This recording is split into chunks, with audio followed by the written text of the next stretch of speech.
ముఖ్యంగా ఈ press meet ఉద్దేశం ఎన్డీఏ కూటమి 2 సంవత్సరాల సంపూర్ణంగా విజయవంతం జరుపుకున్న సందర్భంగా నిన్న ఏదైతే తిరుపతిలో జరిగిన రాష్ట్ర స్థాయి డెవలప్మెంట్ మీద చర్చకోసం జరిగింది. అదే స్థాయిలో నియోజకవర్గ స్థాయిలో జరుపుతూ మరి పార్లమెంటు స్థాయిలో కూడా జరపమని చెప్పేసి రాష్ట్ర పార్టీ ఆదేశాల ప్రకారం రేపు 18వ తారీఖున శ్రీ గుత్తా వెంకట సుబ్బయ్య గారి కళ్యాణ మండపంలో ఉదయం 10 గంటలకి మన ఒంగోలు ప్రకాశం జిల్లా 2 సంవత్సరాల అభివృద్ధి మీద కార్యక్రమం జరగబోతుంది.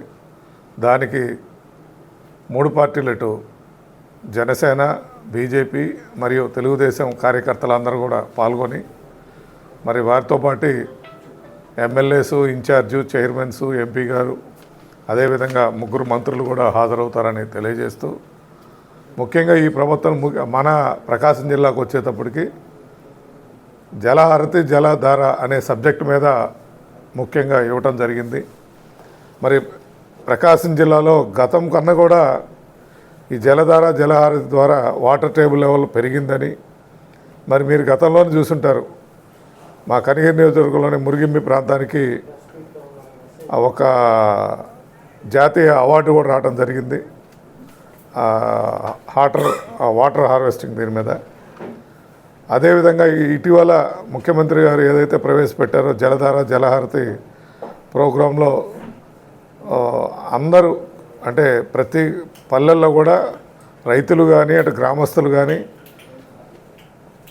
అందరూ స్వచ్ఛందంగా పాల్గొని ఆ చెరువుల్లోని పూడిక తీయటం కానీ మరి అదేవిధంగా ఈ కాలువలకు ఏదైతే వచ్చే జంగిల్ క్లియరెన్స్ చేసుకోవటం కానీ రాబో వర్షాకాలానికి చెరువులన్నీ కూడా చక్కగా తీర్చిదిద్ది పెట్టుకొని ఏదైతే నీటి సంపదని కాపాడుకోవాలి, రాబో తరాలకి నీటిని మిగిలించాలనే వెలిగొండ ప్రాజెక్టు పనులు కూడా త్వరితగతిన ప్రారంభించడం జరుగుతూ ఉంది.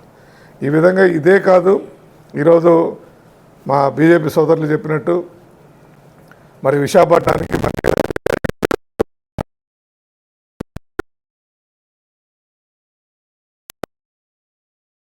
కాళహస్తి లైన్ ఉందో గతంలో నిధుల కొరత వల్ల పనులు జాప్యం జరిగితే వాటి నిధులు సమ్మెకి రాష్ట్ర ప్రభుత్వం ఇవ్వాల్సిన కాంట్రిబ్యూషన్ మొత్తం కూడా కంప్లీట్ చేసి ఈరోజు కనిగిరి రైలు రావడం జరుగుతాం.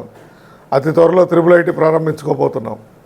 బైపాసులు కానీ ఇప్పుడు నేషనల్ హైవేస్ కానీ గుంటలమయమున్న రోడ్లు మొత్తం కూడా ఈరోజు గుంటలు లేకుండా చక్కగా దాదాపు 80% ఆఫ్ ద రోడ్స్ని క్లియర్ చేశారు. మరి మా డబుల్ ఇంజిన్ సర్కార్ ద్వారా ఏదైతే బీజేపీ ప్రభుత్వం ఉందో జాతీయ రహదారులన్నిటికీ కూడా చక్కగా నిధులు ఇస్తూ ఇప్పుడు greenfield highway Bengaluru Vijayawada greenfield work కూడా నవంబర్ కంప్లీట్ చేసి జాతికి అంకితం చేయాలని ఒక సంకల్పంతో పనిచేస్తున్నారు. ఈ విధంగా ప్రజల అభివృద్ధి ఒక లక్ష్యంగా పనిచేస్తున్న మా ఎన్డీఏ కుటుంబ సభ్యులందరికీ అభినందనలు తెలుపుతూ సెలవు తీసుకుంటాం.